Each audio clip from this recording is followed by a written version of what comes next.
புரையோடி போயிருக்கும் அவலங்களை நகைச்சுவையுடன் எடுத்து சொல்லி சிரிக்கவும் சிந்திக்கவும் வைத்து கேரள மக்களின் மனங்களில் நீங்கா இடம் பிடித்த பிரபல மலையாள நடிகர் ஸ்ரீனிவாசன் காலமானார். அவருக்கு வயது 69. கடந்த சில ஆண்டாக இதய பிரச்சனையால் அவதிப்பட்டு வந்தார். சமீப காலமாக உடல்நிலை கடுமையான பின்னடைவை கண்டதால் சினிமாவில் நடிக்காமல் இருந்தார். கொச்சியில் உள்ள வீட்டிலேயே சிகிச்சை பெற்று வந்த அவருக்கு இன்று காலை திடீரென மாரடைப்பு ஏற்பட்டுள்ளது. உடனடியாக குடும்பத்தினர் அவரை கொச்சி அரசு மருத்துவமனைக்கு கொண்டு சென்றனர். அவரை பரிசோதித்த டாக்டர்கள் ஸ்ரீனிவாசன் ஏற்கனவே இறந்துவிட்டதாக அறிவித்தனர்.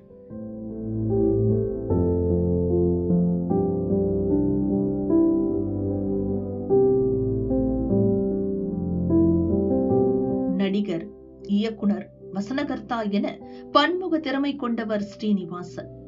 கேரள மாநிலம் தலச்சேரிக்கு அருகில் உள்ள பட்டியத்தில் 1956 ஏப்ரல் 6ஆம் தேதி ஸ்ரீனிவாசன் பிறந்தார்.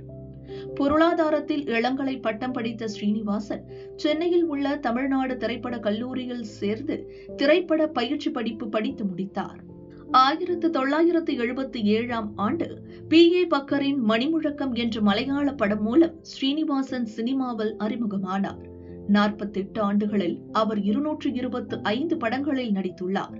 மலையாள சினிமாவின் மிகச்சிறந்த நடிகர்களில் ஒருவராக விளங்கினார்.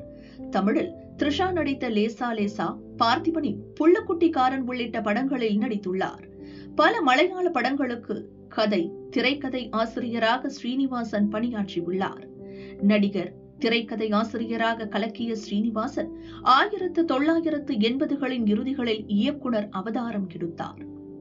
வடக்கு நோக்கி எந்திரம், சிந்தா விஷ்டயாயா, ஷியாமளா என 2 படங்களை ஸ்ரீனிவாசன் இயக்கினார்.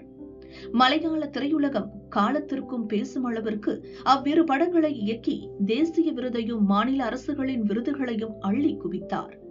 எத்தனையோ படங்கள் வந்தாலும் 35 ஆண்டுகளுக்கு முன் ஸ்ரீனிவாசன் இயக்கிய இந்த 2 படங்களை இன்றும் கேரள மக்கள் போற்றி பேசுகின்றனர். நடிகராகவும் கதை, திரைக்கதை ஆசிரியராகவும் பிரபல இயக்குநர்கள் பிரியதர்ஷன், சத்யன், அத்திக்காடு, கமல், சிபிமலைகள் போன்றவர்களுடன் ஸ்ரீனிவாசன் இணைந்த படங்கள் மிகப்பெரிய வெற்றியை பெற்றன. அதேபோல் மோகன்லாலுடன் ஸ்ரீனிவாசன் நடித்த பல படங்கள் சக்கை போடு போட்டன. ஸ்ரீனிவாசனின் மனைவி பெயர் விமலா.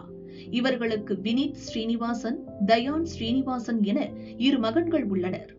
இருவருமே அப்பாவை போல மலையாள திரையுலகில் நடிப்பு, கதை, திரைக்கதை, டைரக்ஷன், தயாரிப்பு என பல துறைகளில் கொடிகட்டி பறக்கின்றனர். ஸ்ரீனிவாசன் மறைவுக்கு முதல்வர் பினராயி விஜயன், நடிகர்கள் ரஜினிகாந்த், கமல்ஹாசன், மோகன்லால், மம்மூட்டி உள்ளிட்ட பல நடிகர், நடிகைகள் இரங்கல் தெரிவித்து புகழாரம் சூட்டி வருகின்றனர். நடிகர் ஸ்ரீனிவாசன் மறைவு செய்தி கேட்டு அதிர்ச்சி அடைந்தேன். சென்னை திரைப்பட கல்லூரியில் என்னுடன் ஒன்றாக படித்தவர். அருமையான நடிகர், நல்ல மனிதர். அவரது ஆன்மா சாந்தி அடைய பிரார்த்திக்கிறேன் என ரஜினிகாந்த் இரங்கல் செய்தி வெளியிட்டுள்ளார். சில கலைஞர்கள் மகிழ்விப்பார்கள், சிலர் அறிவூட்டுவார்கள், சிலர் தூண்டுகோலாக இருப்பார்கள். ஆனால் ஸ்ரீனிவாசன் இது அனைத்தையும் செய்தார். ஒரு அற்புதமான நடிகருக்கு எனது ஆழ்ந்த அஞ்சலிகள் என நடிகர் கமல்ஹாசன் இரங்கல் தெரிவித்தார். ஸ்ரீனிவாசனின் கதாபாத்திரங்கள் மக்களின் வலியையும் மகிழ்ச்சியையும் சித்தரிக்கும் வகையில் இருந்தன. ஸ்ரீனிவாசனை தவிர வேறு யாராலும் நடுத்தர வர்க்கத்தினரின் கனவுகளையும் ஏமாற்றங்களையும் திரையில் உணர்வு பூர்வமாக சொல்லியிருக்க முடியாது என நடிகர் மோகன்லால் கூறினார். ஸ்ரீனிவாசன் உடலுக்கு முதல்வர் பினராயி விஜயன் உள்ளிட்ட தலைவர்கள், நடிகர்கள் மம்மூட்டி, மோகன்லால், முகேஷ், இயக்குநர்கள் அடூர் கோபாலகிருஷ்ணன், பிரியதர்ஷன், சிபிமலையில் உள்ளிட்ட திரையுலகினரும் அஞ்சலி செலுத்தினர்.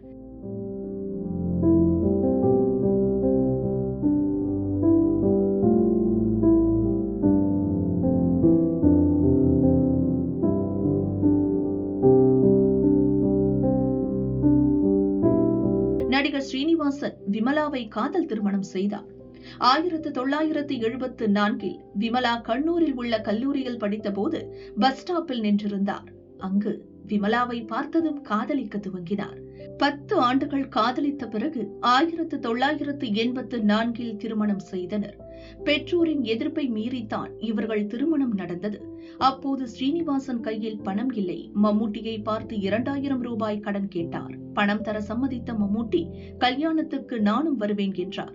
அதற்கு ஸ்ரீனிவாசன், நானே திருட்டு கல்யாணம் பண்றேன், நீங்க வந்தா கல்யாணமே நடக்காது, கூட்டம் கூடிடும், காரியம் கெட்டுடும், அதனால நீங்க வந்துடாதீங்க என மம்மூட்டியிடம் சொல்லிவிட்டு பணத்தை வாங்கி சென்றிருக்கிறார். இதை ஒருமுறை டிவி பேட்டியில் ஸ்ரீனிவாசன் கூறியிருந்தார். அதுபோல அவர் காமெடியாக சொன்ன அர்த்தம் பொதிந்த கருத்துக்களை மலையாள ரசிகர்கள் பகிர்ந்து அவருக்கு அஞ்சலி செலுத்தி வருகின்றனர்.